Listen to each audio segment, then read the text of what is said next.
No han faltado algunos locos como Nabucodonosor, Nerón, Tiberio, etc., que han tratado de hacerse honrar como semidioses, pero jamás hombre alguno, excepto Jesucristo, se ha atrevido a proclamarse Dios Creador, Todopoderoso, Eterno. Es este un hecho extraño, inaudito en la historia del mundo.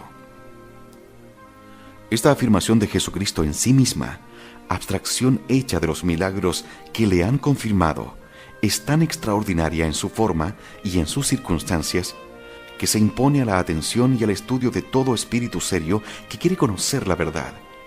No es permitido, pues, a nadie, bajo pena de renunciar a su razón y de comprender su destino eterno, no conceder importancia a este gran hecho, la afirmación de nuestro Señor Jesucristo. Jesucristo afirma que es Dios ante sus apóstoles. Un día pregunta a sus discípulos: ¿qué dicen los hombres de mí? Los unos dicen que sois Juan Bautista, los otros que sois Elías o Jeremías, o bien uno de los profetas. ¿Y vosotros qué decís que yo soy? Simón Pedro contestó: tú eres el Cristo, el Hijo de Dios vivo. ¿Qué va a hacer Jesús, él que es Mesías enviado por Dios para enseñar la verdad a los hombres? No puede permitir un equívoco en materia tan importante. Sería una perfidia. Si no es el verdadero Hijo de Dios, lo debe declarar. Pues bien, Jesús alaba a Pedro por su testimonio y le dice: bienaventurado eres, Simón, hijo de Juan, porque ni la carne ni la sangre te ha revelado esto, sino mi Padre Celestial, que está en los cielos.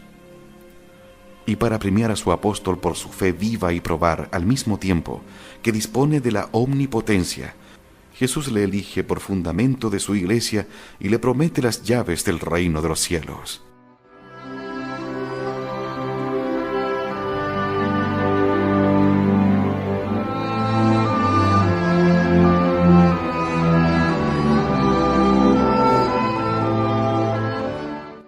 Jesucristo afirma que es Dios delante del pueblo. Como se paseara un día en el templo, bajo el pórtico de Salomón, la turba le rodea y le dice: ¿hasta cuándo quieres tenernos suspensos? Si eres el Cristo, dilo francamente. Jesús responde: hace tiempo que os lo he dicho, y vosotros no lo creéis. Sin embargo, las obras que yo hago en nombre de mi Padre dan testimonios de mí. Yo y mi Padre somos una misma cosa. Ego et pater unum sumus. Ahí tenéis su divinidad claramente expresada. El Padre y el Hijo no son más que un solo Dios. Jesucristo, Hijo de Dios, es consubstancial con el Padre. Exasperados al ver a un hombre pobre y sin lustre presentarse ante ellos como el Cristo Dios, los judíos buscan piedras para apedrearle. Jesús les dice con calma: ¿por qué queréis apedrearme? Por tu blasfemia, porque, siendo un hombre, pretendes ser Dios. ¿Qué responde Jesús? Si realmente no es Dios, ese es el momento oportuno de explicarse, de retractarse. Jesús no se retracta, al contrario, confirma lo que acaba de decir: si no hago las obras de mi Padre, no me creáis, pero si las hago, aunque a mí no creáis, creed a las obras, para que conozcáis y creáis que el Padre está en mí y yo en el Padre. Jesucristo afirma que es Dios en el tribunal del sumo sacerdote. La afirmación más solemne de su divinidad la hizo Jesús delante de los magistrados, en el tribunal de Caifás. El sumo sacerdote interpela a Jesús y le dice: te conjuro por Dios vivo que nos digas si eres el Cristo, Hijo de Dios. El Salvador contesta: tú lo has dicho, lo soy. Tu dixisti, ego sum. Y para confirmar esta afirmación categórica añade: habéis de ver al Hijo del Hombre sentado a la diestra de Dios, venir en las nubes del cielo a juzgar a los vivos y a los muertos. Al oír estas palabras, Caifás y los miembros del Sanedrín rasgaron sus vestiduras, como si acabaran de oír una blasfemia, y le condenaron a muerte. Dijeron, pues, a Pilato: tenemos una ley, y según ella debe morir, porque se ha hecho Hijo de Dios. Jesucristo afirma que es Dios en la cruz. Levantado en la cruz, Jesucristo habla también como Dios. Dice al buen ladrón: hoy estarás conmigo en el paraíso. ¿No es esto declararse Dios y disponer como dueño del reino de los cielos?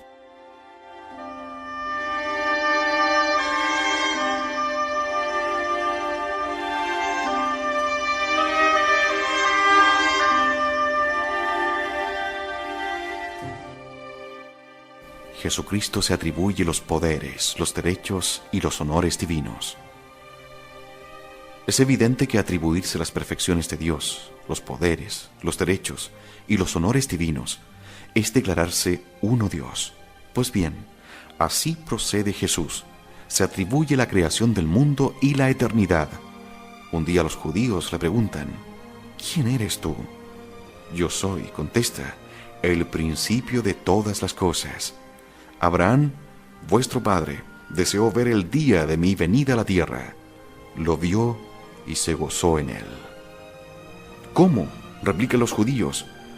¿No tienes todavía 50 años y has visto a Abraham? Este patriarca vivió 20 siglos antes de Jesucristo. Jesús le responde: es verdad. En verdad os digo, antes que Abraham fuese, yo soy. ¿Qué palabras?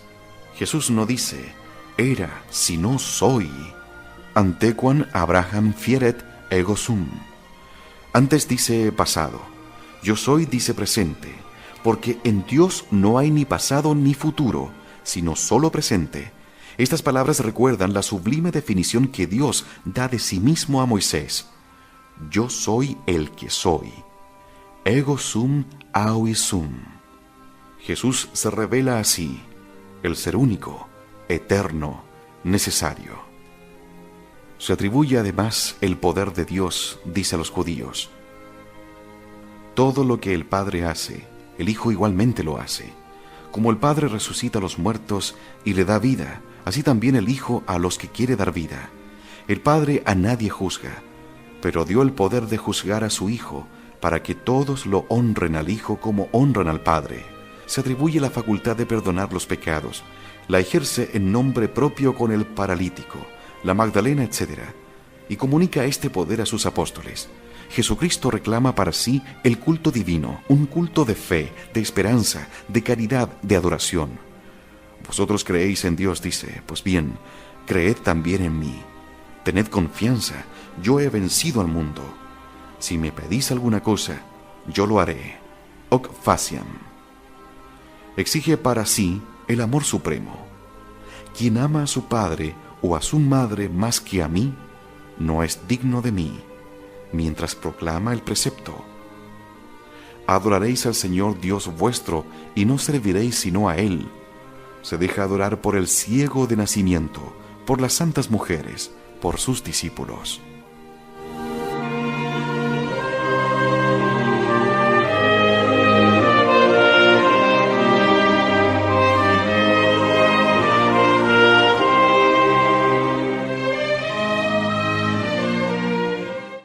Se podría citar un gran número de testimonios de Jesús tan claros y tan terminantes como los anteriores. Revela su divinidad con sus palabras, como el sol su claridad con sus rayos. La sola lectura del Evangelio engendra en el espíritu de todo hombre sincero la convicción de que Jesús se proclamó Dios, un mismo Dios con el Padre. San Juan escribió su Evangelio con el fin especial de probar la divinidad de Cristo. Así lo anuncia desde el principio y al fin de su libro. En el principio era el Verbo, y el Verbo estaba en Dios, y el Verbo era Dios. Este era en el principio en Dios.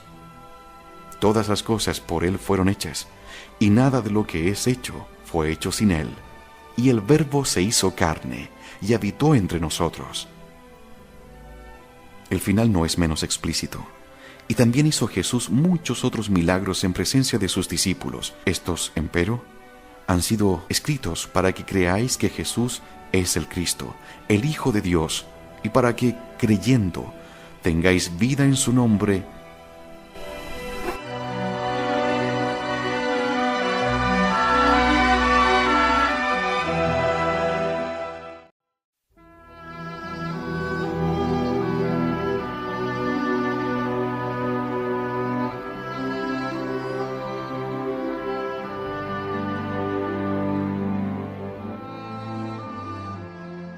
Jesucristo afirma que es Dios, luego es Dios. Primera prueba. Jesús afirma que es Dios. Pues bien, aquí el razonamiento es muy sencillo. O Jesús dice la verdad o no la dice. No hay término medio. Si dice la verdad, es lo que dice ser, es Dios, es el Hijo eterno del Dios vivo. De tal manera amó Dios al mundo, que le dio a su Hijo unigénito, para que todo aquel que cree en Él no perezca, sino que tenga vida eterna. Así todas sus palabras, sus acciones, sus milagros, sus triunfos, se explican fácilmente. Nada es imposible para Dios. Si Jesús no dice la verdad, es blasfemia que cuesta escribir, aunque sea para confundirla. Un loco o un impostor. Un loco si cree por error lo que afirma. Un impostor si miente a sabiendas. Pero nadie se atreve a decir que Jesucristo, el sabio por excelencia, sea un loco, un iluso, capaz de engañarse acerca de su propia naturaleza. Nadie se atreve a decir tampoco que Jesucristo, el más santo de los hombres, sea un impostor culpable de usurpar los honores divinos y de eternizar la idolatría que venía a destruir. Luego Jesucristo es realmente Dios. Por lo demás, Él lo prueba con sus obras. Es imposible admitir en nuestro Señor Jesucristo la hipótesis de la locura. Un loco no enseña constantemente la sabiduría, y Jesucristo la enseña en todas sus palabras. Un loco no practica constantemente la sabiduría, y Jesucristo la practica en todos sus actos. Un loco no establece un código de leyes, el más completo y el más sabio de todos los códigos, adaptable a todas las personas, a todas las situaciones, y Jesucristo hace escribir el Evangelio, que puede hacer las veces de todas las leyes y basta para hacernos felices. Tampoco es posible admitir la hipótesis de la impostura. Un impostor no observa durante toda su vida una conducta de santidad, de desinterés, de olvido de sí mismo. Y Jesucristo no desmintió un solo instante siquiera este comportamiento, que hace de él el hombre más santo del mundo. Fuera de eso, no se miente por interés. ¿Y qué podía esperar Jesucristo de esa mentira, sino una muerte horrible? De todas las imposturas, la de llamarse Dios sería la más loca, porque el engaño es el más evidente. La conclusión se impone como la de un teorema. Jesucristo se proclamó Dios, no mintió, luego se creyó Dios, no estaba loco, luego era Dios, verdaderamente Dios y hombre a la vez. Nadie puede evadir esta conclusión.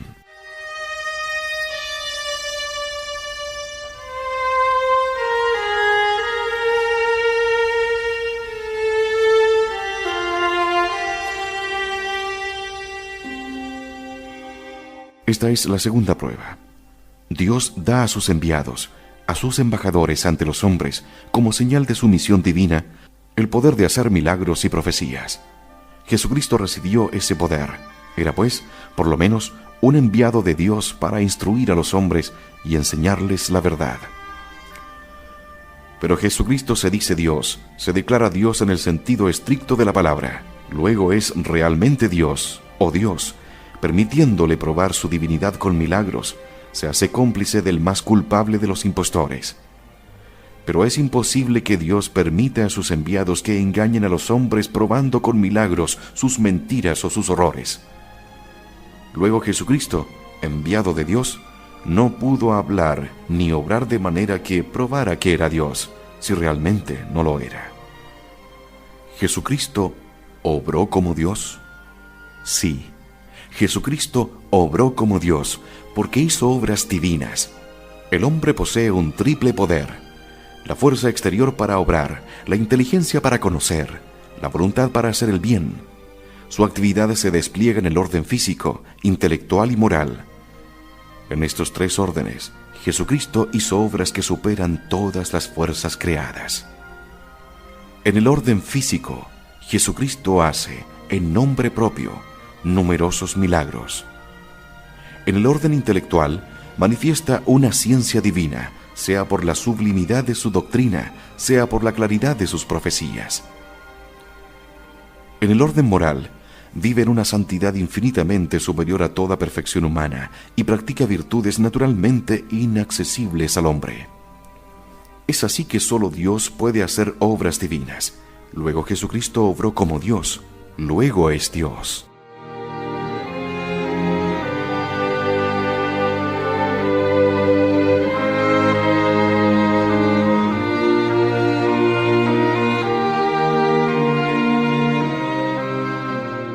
Los milagros de Jesucristo prueban que es Dios.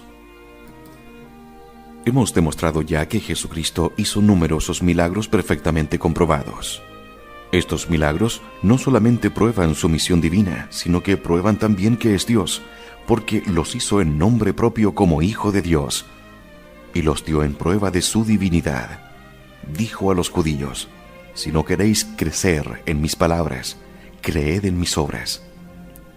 Indudablemente, antes de Jesucristo, Moisés y los profetas, como después de Jesucristo los apóstoles y los santos, han recibido el poder de hacer milagros. Pero todos estos taumaturgos no han tenido más que un poder prestado. No eran más que delegados de Dios, sus ministros. No obraban sino en nombre de Dios. Solo Jesucristo procede como Señor. Ejerce sobre toda la naturaleza una acción divina, ilimitada. Manda como soberano y en nombre propio.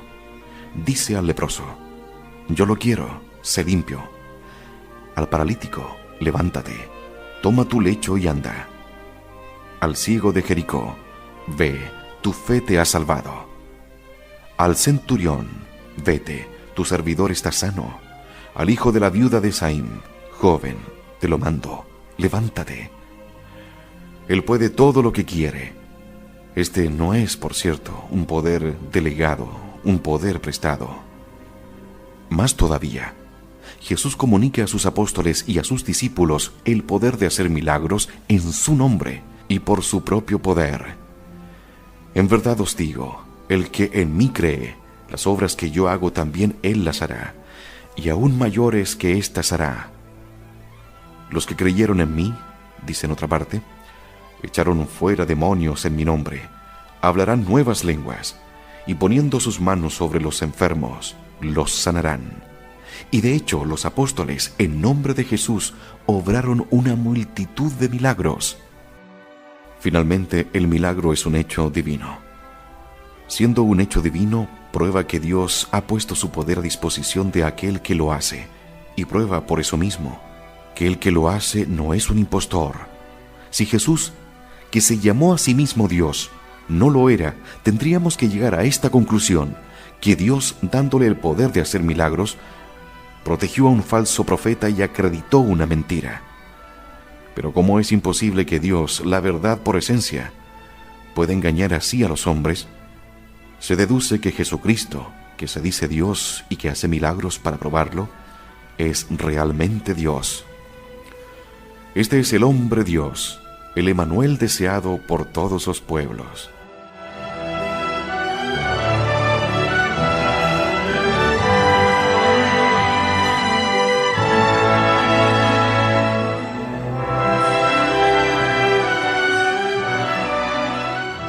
Jesucristo obra como Dios en el orden intelectual.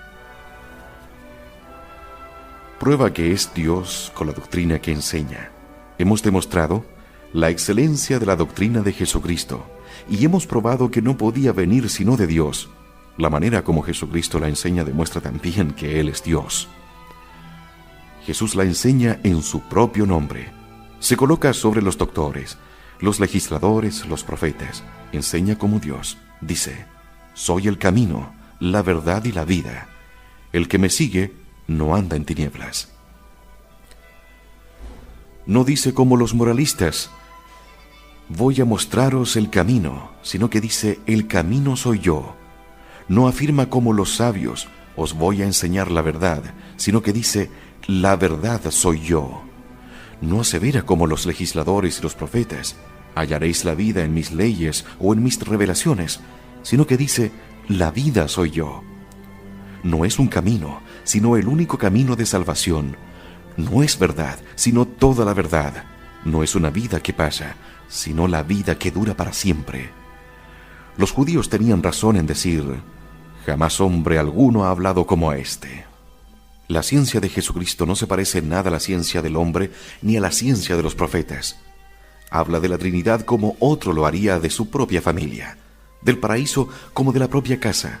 Su ciencia no es ni aprendida ni inspirada, puesto que en ella ni se encuentra el esfuerzo personal ni los transportes causados por una iluminación celestial. Se echa de ver que su ciencia es el futuro natural de su pensamiento. La verdad le es familiar. Es visible que él ha nacido en medio de los secretos que revela.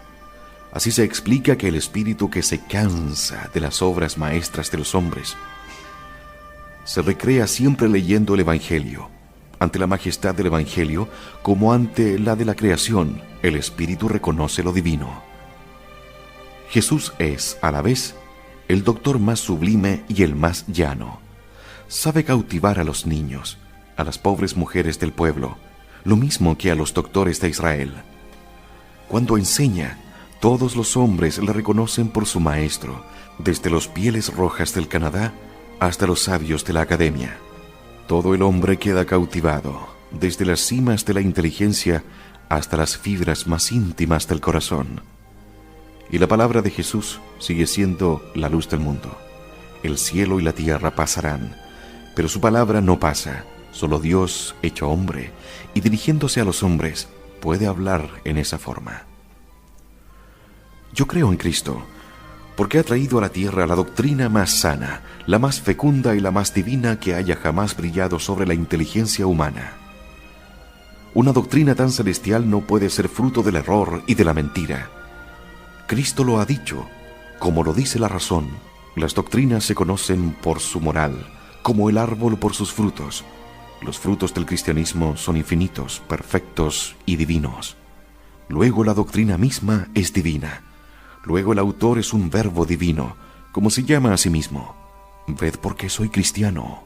He aquí toda mi controversia religiosa. Lamartine.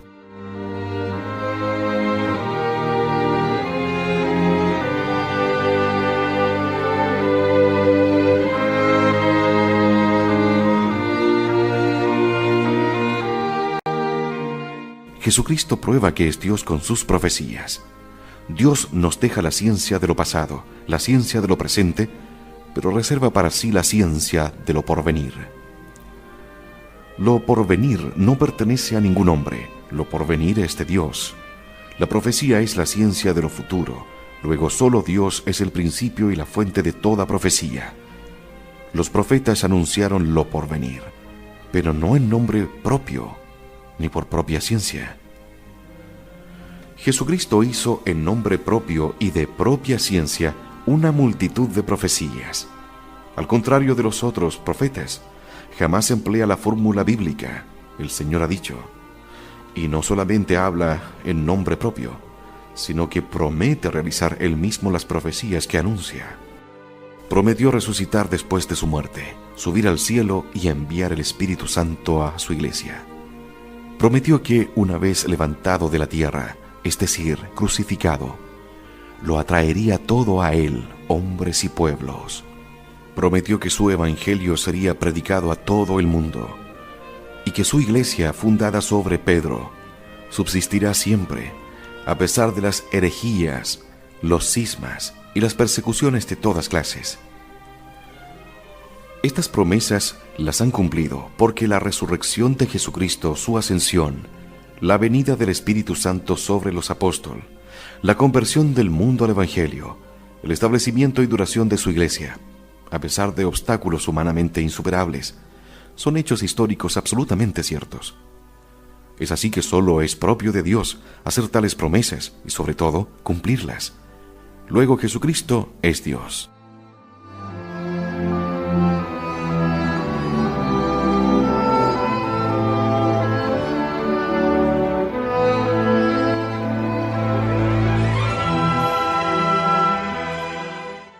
La santidad de Jesucristo prueba que es Dios. La santidad consiste en cumplir todos sus deberes para con Dios, para el prójimo, para consigo mismo, y en practicar todas las virtudes. Renunciar a sí mismo, consagrarse a la gloria de Dios y al bien del prójimo, dilatar su corazón con la caridad a todos los hombres. Tales son los 3 caracteres de una santidad heroica. Pues bien, en estos 3 aspectos, la santidad de Jesucristo es una perfección sin igual y sin tacha. Preséntase al mundo como un modelo perfecto y universal, modelo de todos los hombres, modelo de todas las virtudes. La humanidad no ha producido ningún santo cuya belleza moral no se esfume en presencia de la santidad de Jesucristo. Él ha sido el único en el mundo que haya podido decir a sus enemigos, sin temor de ser desmentido: ¿quién de vosotros puede convencerme de pecado? No se dice de Jesús, es un santo, sino que se dice, es el santo de los santos. Y sin embargo Jesucristo nada tiene de extravagante en su virtud, ni siquiera un exceso de perfección. Si se le coloca al lado de los santos formados en su escuela, asusta menos el modelo durable que sus discípulos. Su santidad más bien solicita nuestra imitación, que engendra desconfianza de poder tomarla por modelo. Si la naturaleza divina se muestra en la sublimidad de sus perfecciones, la naturaleza humana se deja ver en la verdad de sus emociones legítimas. Era necesario un Dios para revelar al mundo una moral divina. Era también necesario un Dios para ofrecer el ejemplar perfecto de la misma. La santidad incomparable de Jesucristo es la única santidad fecunda, creadora, es decir, la única que haya producido imitadores sobre la tierra. Ningún sabio, dice Voltaire, ha tenido la más mínima influencia sobre las costumbres de la calle en que vivía, y Jesucristo ha influido en el mundo entero. ¿Jesucristo murió como Dios? Sí, Jesucristo murió como Dios, porque sólo Él dominó la muerte, que domina todas las criaturas. Murió porque quiso morir, cuando quiso y como quiso. Además, los numerosos milagros que se realizaron en el momento que se exhalaba su último aliento atestiguan que la muerte de Jesucristo es la muerte de un Dios. Al verlos, el centurión romano exclamó: «Este era realmente el Hijo de Dios». Si Jesucristo permite que la muerte le hiera, es para expiar de una manera más completa el pecado del hombre. Con su muerte de cruz, lleva a cabo la redención del mundo. Quiso morir en el suplicio de la cruz para probarnos su exceso de amor por nosotros y para hacernos comprender mejor la enormidad del pecado mortal. Jesucristo murió porque quiso morir. El hombre, después del pecado original, está destinado a morir. No se puede sustraerse a esa sentencia, pero Jesús muere porque quiere morir. Nadie me ha quitado la vida. Yo la dejo libremente. Tengo el poder de dejarla y de volverla a tomar.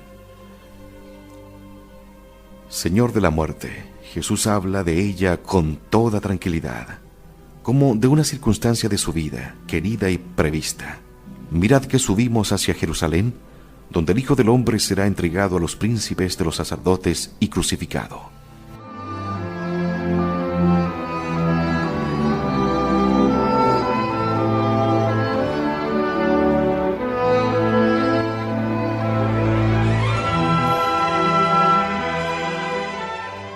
Jesucristo murió cuando quiso morir.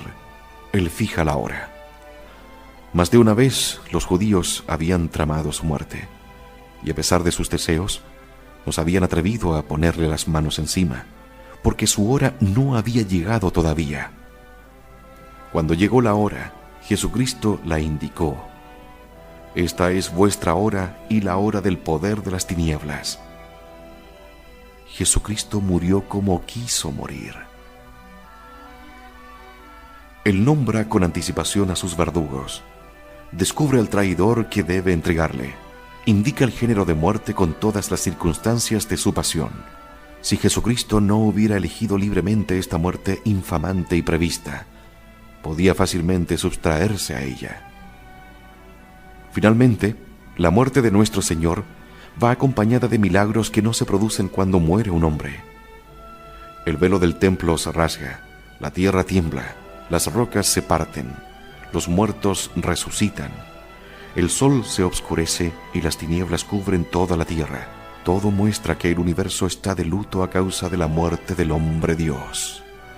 A la vista de este prodigio, el sabio Dionisio Areopagita exclamó: «O el autor de la naturaleza padece, o la máquina del mundo perece».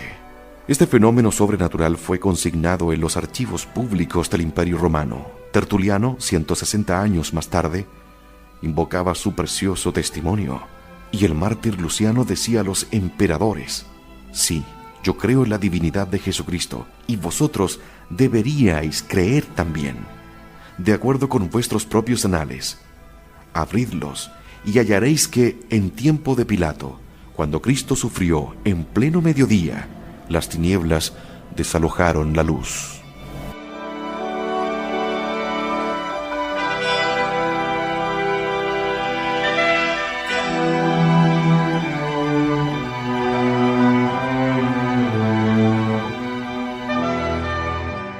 ¿Jesucristo resucitó como Dios? Sí, Jesucristo resucitó como Dios porque resucitó por su propia virtud. Un hombre es incapaz de resucitar a otro y con mayor razón de resucitarse a sí mismo. Solo Dios puede dar la vida. Es así que Jesucristo volvió a darse la vida por su propio poder, conforme afirma él mismo: «Tengo el poder de volver a tomar la vida».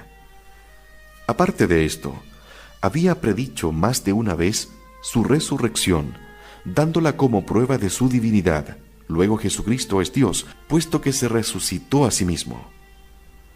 Hemos probado anteriormente que el hecho de la resurrección de Jesucristo es de una certeza incontestable.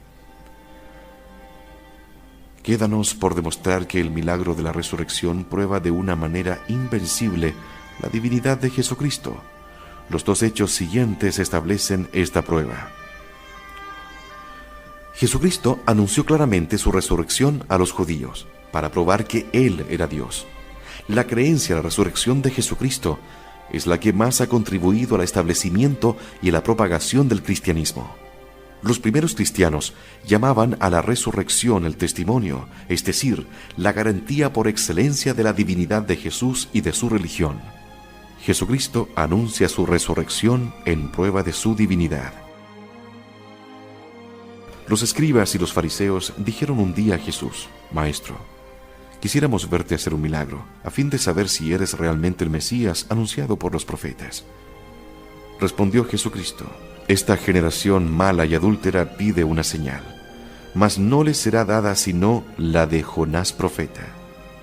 Porque así como estuvo Jonás en el vientre de la ballena 3 días y 3 noches, así estará el Hijo del Hombre en el corazón de la tierra 3 días y 3 noches. Es decir, así como Jonás estuvo 3 días y 3 noches en el vientre de la ballena y salió vivo, así yo estaré 3 días y 3 noches en el corazón de la tierra y saldré vivo de ella». En otra ocasión, los judíos dijeron también a Jesús: «¿Qué señal nos muestras para probarnos que tienes el derecho de hacer lo que haces?» «Destruid este templo», dijo Jesús hablando de su cuerpo, «y en 3 días lo reedificaré». En efecto, cuando el Salvador resucitó, sus discípulos recordaron que había dicho de su permanencia en el sepulcro y creyeron en él. Jesucristo, pues, había elegido el milagro de su resurrección para atestiguar que era Hijo de Dios y Dios como su Padre. Solo un Dios puede decir como Él: «Tengo poder para dejar la vida y volver a tomarla».